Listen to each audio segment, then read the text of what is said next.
जय गजानन। आज कार्तिक शुद्ध चतुर्थी, भगवान गणेशांच्या उमांगमलच्या अवताराचा जन्मोत्सव।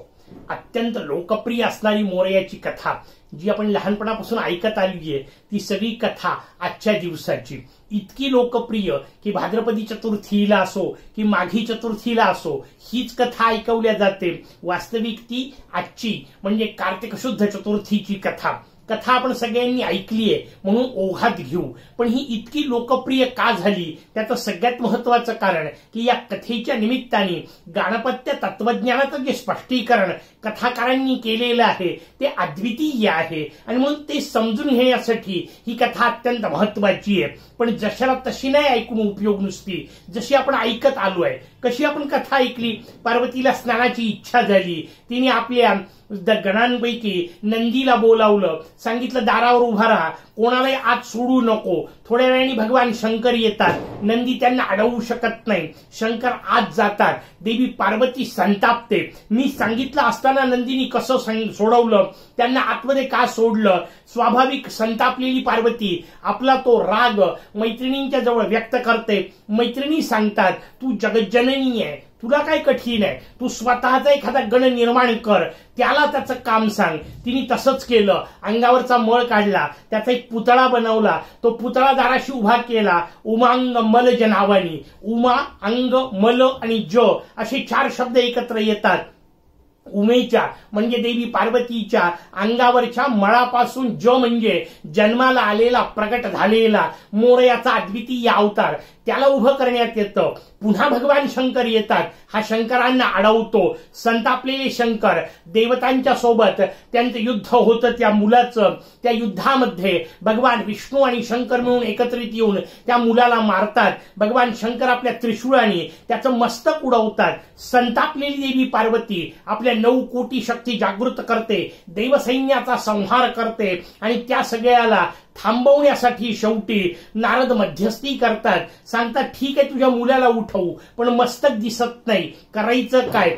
सांगण्यात आलं भगवान शंकरांनी सांगितलं भगवान विष्णूंना जंगलात जा, सापडेल त्या प्राण्याचं पहिलं मस्तक घेऊन या, ते बालकाच्या धडावर बसवू। पहिले एक गजराज दिसला, त्याचं मस्तक आणलं, बालकाच्या धडावर बसवलं, बालक उठला, जय गजानन म्हणून आपण जयघोष करतो। सगळ्यांनी कथा ऐकलेली आहे, आता थोडी समजून घेण्याचा प्रयत्न करू। या कथेला काही प्रश्न विचारा म्हणजे आपल्या लक्षात येईल की हीच नव्हे, पुराणांची प्रत्येक कथा ऐकायची असेल तर किती वेगळ्या पद्धतीची तयारी लागते, किती वेगळ्या पद्धतीने अभ्यास आपल्याला करावा लागतो। पहिला प्रश्न महत्वाचा, एखाद्या महानगरातल्या सगळ्या माता भगिनींच्या अंगावर मिळून तरी पुतळा बनणे इतका मळ असेल का?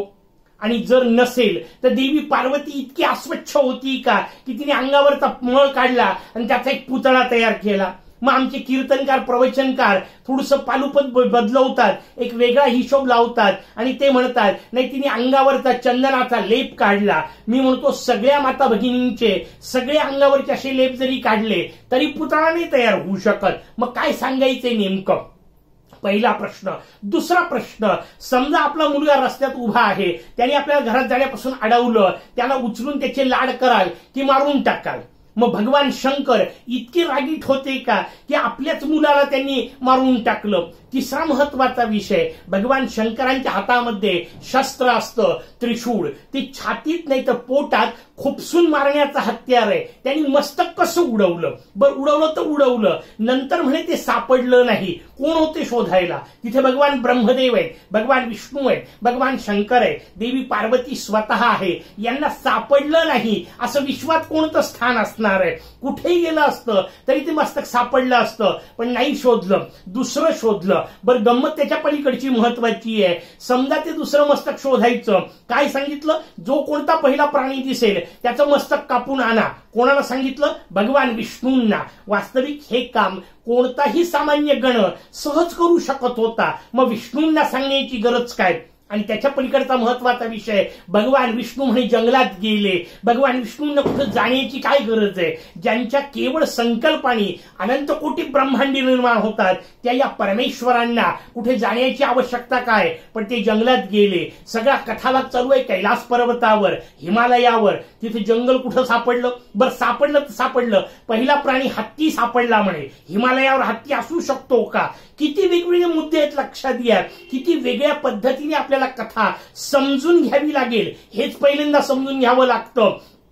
कशा पद्धतीने त्यात वेगवेगळे प्रश्न आहेत. मग हिमालयावर हत्ती कसा सापडेल? पण शोधला, आणला, त्याचं मस्तक आणलं, बालकाच्या धडावर बसलं, बालक उठला. कसं शक्य आहे? दोघांच्या गुणोत्तराचा काही विचार. हत्ती कितीही कृश होता, बालक कितीही अवाढव्य होता, कसं शक्य आहे? लक्षात घ्या, असे कितीतरी प्रश्न आहेत या कथेला. अर्थात हे प्रश्न विचारत असताना त्याच्या मागचे उत्तर समजून घेण्याच्या भूमिकेतून प्रश्न विचारायचे, टिंगल करण्यासाठी नाही, कथेला काहीतरी निरर्थक ठरवण्यासाठी नाही. त्या कथेला हे प्रश्न आपण विचारले की मग आपल्याला त्याची उत्तरं शोधता येतात. आणि जेव्हा आपल्याला त्याची उत्तरं सापडतील ना, तेव्हा आपल्याला कथा ऐकायची कशी असते हे शास्त्र आपल्याला व्यवस्थित कळेल, याचं सूत्र आपल्याला व्यवस्थित कळेल. आता आपण या प्रश्नांची उत्तरं समजून घेण्याचा प्रयत्न करू, म्हणजे आपल्या लक्षात येईल की ही कथा एवढी लोकप्रिय का आहे. कारण या कथेच्या माध्यमातून वेगळ्या पद्धतीने संपूर्ण तत्वज्ञान आपल्या समोर ठेवलं. लक्षात घ्या,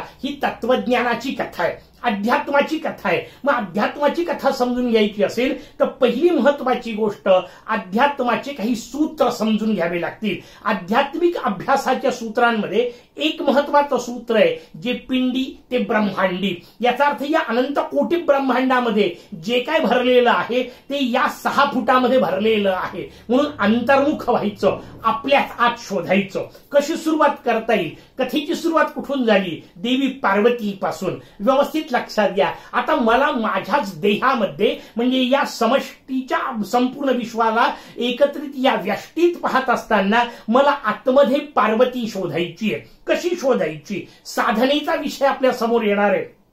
कारण कथा आध्यात्मिक आहे, कथा धार्मिक स्वरूपाची आहे, ती साधनेचं स्वरूप आपल्या समोर उघडणारी आहे. आणि म्हणून साधनेच्या दृष्टीने हा बाहेरचा देह फार महत्वाचा नाही. उपयोगी निश्चित आहे, पण त्याचा मर्यादा आहे. त्याच्या पलीकडे आतमधला, ज्याला सूक्ष्म देह असं म्हणतात, या सूक्ष्म देहात एकूण 19 घटक सांगितले आपल्याला.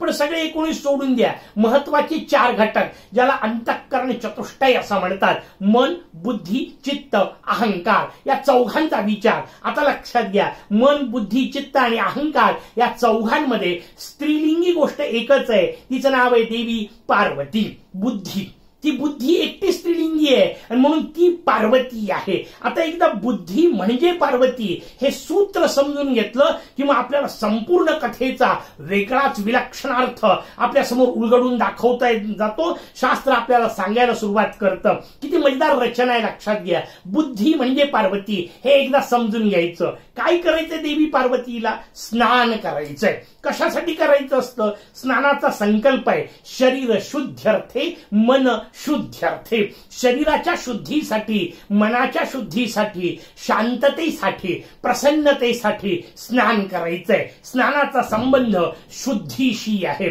बुद्धीला शुद्ध व्हायचंय. आता बुद्धी शुद्ध व्हायची असेल तर पहिल्यांदा लक्षात घ्यावी लागेल ती अशुद्ध कशाने होते.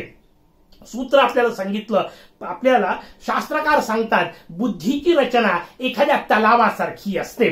तलाव जेव्हा शांत असतो, पाणी शांत स्वच्छ असतं, शांत असलं की ते आपोआप स्वच्छ होतं, तर गाळ सगळा तळाशी बसतो. स्वच्छ पाणी जेव्हा असतं तेव्हा सूर्याचं प्रतिबिंब त्या तलावात पडतं आणि मग संपूर्ण तलाव चमकून उठतो. तसं जेव्हा अध्यात्माचा हिशोब सांगताना, बुद्धीचा विचार सांगताना आपल्याला समजेल की बुद्धी जेव्हा स्थिर असते, शांत असते, त्यावेळी परब्रह्माचं प्रतिबिंब, बुद्धिपतीचं प्रतिबिंब त्या बुद्धीत पडतं आणि बुद्धीला तेजस्विता प्राप्त होते. पण अडचण येते, त्याच्यामध्ये काही ना काहीतरी बाहेरून येऊन पडतं, खडा पडला, पान पडलं, शांतता हलते, पाणी ढवळलं जातं आणि एकदा पाणी ढवळलं की प्रतिबिंब बंद होतं. तुमच्या माझ्या जीवनाची रचना अशीच आहे. त्या बुद्धीमध्ये पंच ज्ञानेंद्रियांच्या माध्यमातून जे अनुभव प्राप्त होतात त्या अनुभवांचे खडे एकदा त्या बुद्धीत पडले की त्याच्यावर निर्णय करणे हे तिचं काम असल्यामुळे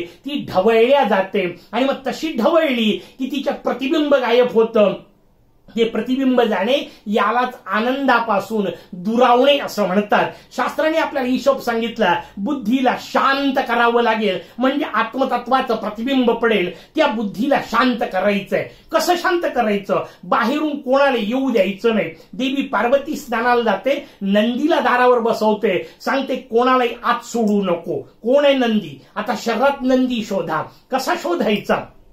खूप व्यापक विषय आहे, तासनतास निरूपण करावं. मी फक्त आपल्या समोर मुद्दे स्पष्ट करून सांगतोय. आपल्याला त्यातून अर्थ समजून घेता येईल. नाही आणखीन विस्तृत वाचायचं असेल, आपले अनेक ग्रंथ आहेत, त्या ग्रंथांचा उपयोग करा. मी आपल्या समोर इथे टप्पे फक्त आपल्याला सांगतोय. आपल्या शरीरात नंदी शोधायचा. कसा? त्याचं कार्य समजून घ्या. नंदी हा शब्द वृषभ, बैल या अर्थाने वापरलाय. काय करतो तो? एकच काम सातत्याने करत राहतो. एकदा घाण्याला जुंपला की सतत फिरत राहतो. शेतामध्ये लावला की इकडून तिकडे तिकडून इकडे एवढंच काम करत राहतो. न कंटाळता सातत्याने एकच काम करत राहणे एक प्रकार. आणि दुसरी गोष्ट, जेव्हा शांत बसलाय असं वाटतं तेव्हा रवंथ करत राहतो. जुन्या गोष्टी पुन्हा काढत राहतो आणि चावून पुन्हा पुन्हा गिळत राहतो. असंच एक तत्व आपल्या जवळ आहे. त्या तत्वाचं नाव आहे माणसाचं मन.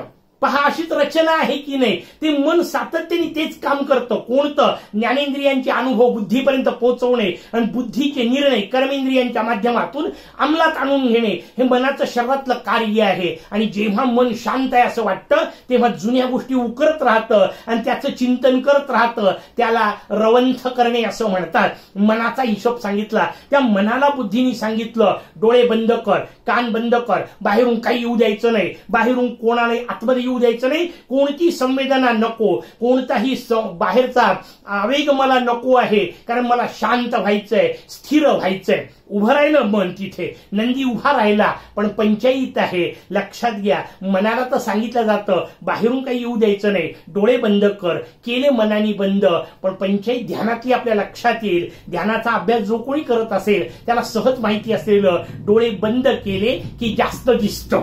कारण डोळे उघडे असले की फक्त समोर जेवढं आहे तेवढं भौतिकच दिसू शकतं. डोळे बंद केल्यानंतर वाटेल तिथलं वाटेल ते दिसतं. आता हे कुठून दिसतं? त्याचं उत्तर आहे ते चिदाभास, ज्याला वेदांतात म्हणतात, त्याच्यावर झालेले संस्कार आहेत. ते संस्कार आत आहेत, ते बाहेरून नाहीयेत. त्या संस्कारांना अडवणं मनाच्या हातात नाहीये. स्मृती म्हणून आपण सोप्या शब्दामध्ये, बुद्धीवर झालेले जे स्मृतीरूप संस्कार आहेत ते अडवणं मनाच्या हातात नाही. ते येतात जसे भगवान शंकर आले. कारण आता शंकरांना अडवणं नंदीच्या हातातच नाहीये. म्हणून ते शंकराला आतमध्ये जाऊ दिलं नंदीने. शंकर आतमध्ये आले, देवी पार्वती चिडली. भाव व्यवस्थित लक्षात घ्या. देवी पार्वती लाजली असती, समजू शकतो, स्त्री सुलभता आहे, ती चिडली. ती म्हणते मी सांगितलं असताना सुद्धा नंदीनी कसं पाठवलं. वाक्य व्यवस्थित लक्षात घ्या. शंकर आतमध्ये आले म्हणून नाही चिडलेली, ती चिडली आहे मी सांगितलं तरी नंदीनी कसं ऐकलं नाही. म्हणजे नंदीला सांगणारी मी त्याची मालकीण आहे आणि नंदी माझा गण आहे, ह्या भूमिकेला धक्का बसला. आणि शास्त्राने सांगितलं यालाच मळ असं म्हणतात. मी आणि माझं हाच मळ आहे. बुद्धीवर बसलेला, आपल्या जीवावर बसलेला हा जो मळ आहे ममत्वाचा आणि अहंकाराचा, मी या सगळ्यांची मालकीण आहे, माझे हे सगळे गण आहेत, माझे अंकित आहेत, मी यांची स्वामिनी आहे, हा मळ बाजूला गेला. कारण भगवान शंकरांना त्यांनी आतमध्ये सोडलं. देवी पार्वती बिथरली आहे, तिचा मी आणि माझं गळून पडलं, याला मळ निघून जाणं असं म्हणतात. आणि ज्या क्षणी मी आणि माझं गळून पडेल त्या क्षणी परमात्मा असतोच असतो. तो जो प्रगट होतो, त्याचा जो साक्षात्कार होतो, त्याला माझा मोरया प्रगटला असं म्हणतात. त्याला उमांग मलज असं म्हणत असतात. पण पंचायत पुढची आहे, लक्षात घ्या. हा साक्षात्कार झाला, पण माणसाची प्रवृत्ती अशी आहे की त्या गोष्टीलाही तो पुन्हा वेगळ्या पद्धतीने तीच भूमिका लावतो. आता तिने नंदीला बाजूला केलं आणि त्या मुलाला माझं म्हणायला लागली. उमांग मलज माझा पुत्र आहे. किती वेगळेपणाने लक्षात घ्या. तेच आलं गोल फिरून. म्हणजे घरदार सोडून जायचं आणि आश्रमातल्या गोष्टींमध्ये अडकून पडायचं कसला प्रकार आहे. घरदार सोडून द्यायचं आणि अध्यात्माच्या अभ्यासामध्ये लागल्यानंतर त्या अभ्यासाचाच अहंकार करायचा.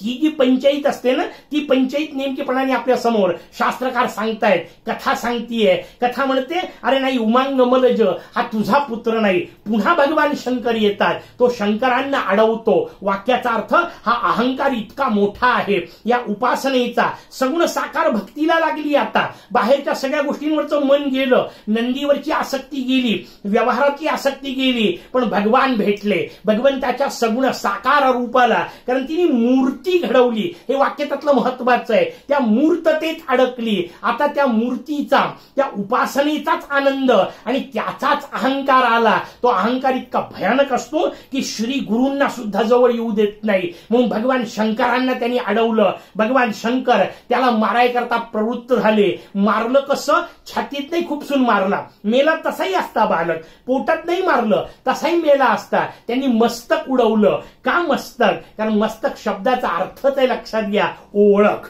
तुमची माझी ओळख आहे आपलं मस्तक. नुसता हात सांगितला नाही सांगतायत कोणाचा आहे. नुसता पाय दाखवला नाही सांगतायत कोणाचा आहे. पण नुसता चेहरा दाखवला तर सांगता येतं कोणाचा आहे. कारण ओळख सगुण साकार जो आपण शब्द वापरतोय तो चेहऱ्यावर अवलंबून आहे. रूपत्व, नाम आणि रूप ह्या गोष्टीचा जो संबंध शास्त्रकारांनी सांगितला ते रूप चेहऱ्यात अडकलेलं आहे.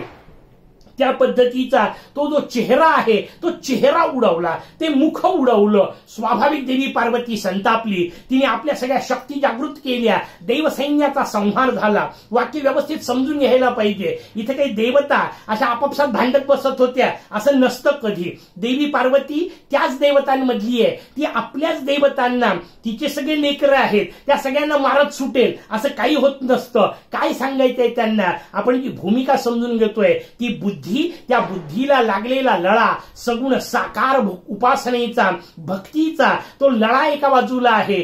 श्री गुरूंनी आल्यानंतर मस्तक उडवलं नाही. निर्गुण निराकारच असलं पाहिजे. त्याचंच चिंतन, त्याचंच अनुसंधान ही गुरूंची भूमिका. एका बाजूनी गुरूंनी त्याच्याकरता मांडलेले सगळे शास्त्र वचन जे आहेत ते देवता सैन्य आहे आणि इकडे बुद्धी सगुण साकाराकरता जे जे तर्क मांडते ते देवीचं सैन्य आहे. दोघांमध्ये संघर्ष आहे. सगुण उपासकांचा आणि निर्गुण गुरूंचा आपापसातला संघर्ष जो आहे तो संघर्ष तिथे आहे. वैचारिक संघर्ष आहे. उपाय काहीच निघत नाही.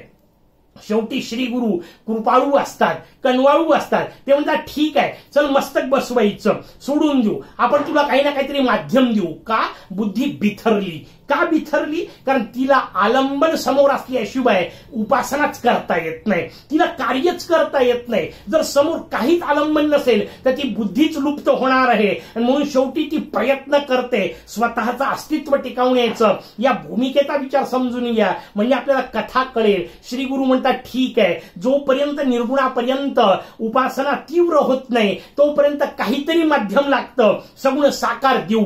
कसं द्यायचं? पुढचा भाग महत्वाचा. ते माध्यम शोधायचं. कोणी शोधायचं? भगवान विष्णूंना सांगण्यात आलं मस्तक शोधा. भगवान विष्णूंनाच का सांगण्यात आलं? त्याचं उत्तर आहे भगवान विष्णू ही धर्मशास्त्राची देवता आहे. कोणी शोधायचं? धर्मशास्त्राच्या जाणकारांनी शोधायचं. कुठे शोधायचं? भगवान विष्णू जंगलात गेले. इथे जंगल शब्दाचा अर्थ खूप सारे झाडं एवढा नाहीच आहे. जंगल शब्दाचा नेमका अर्थ ऐकायचा असेल ना जगद्गुरु आदिशंकराचार्य महाराजांना शरण जा. ते आपल्याला सांगतील शब्दजालम महारण्यम चित्त विभ्रमकारकम. शब्दजाल जे आहे ते महाअरण्य आहे. आणि शब्द कशाला म्हणतात? वेदांना. धर्मशास्त्राच्या जाणकार विष्णूंनी अरण्यामध्ये म्हणजे वेदात शोधायचं. काय शोधलं? गज मस्तक शोधलं. त्यातला शब्द फार महत्वाचा आहे. गज मस्तक.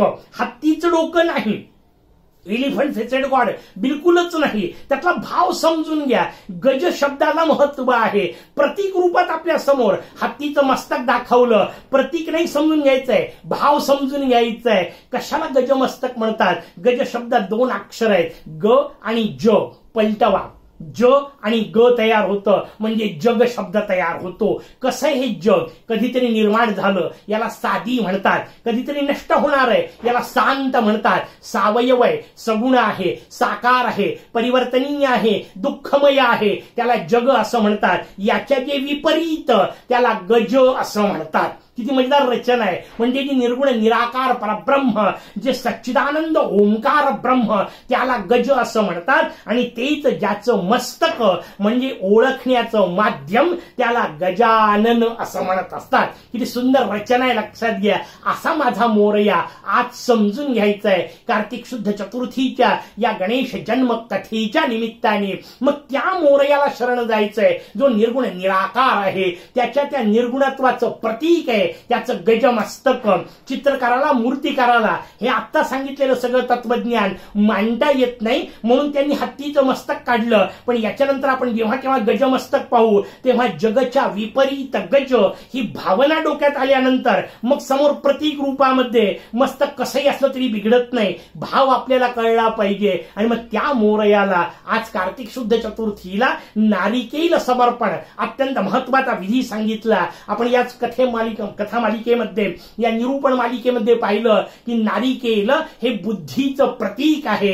तो मोरया बुद्धिपती आहे हे एकदा समजलं, कारण त्याचा साक्षात्कार त्या बुद्धिरूपी पार्वतीला झाला. त्या बुद्धिपतीला आपल्या मस्तकाचं म्हणजे बुद्धीचं समर्पण करणे याला नारिकेल समर्पण म्हणतात. अशी आपली बुद्धी त्या बुद्धिपतीच्या चरणी स्थिर व्हावी यासाठी त्याला प्रार्थना करूया. जय गजानन.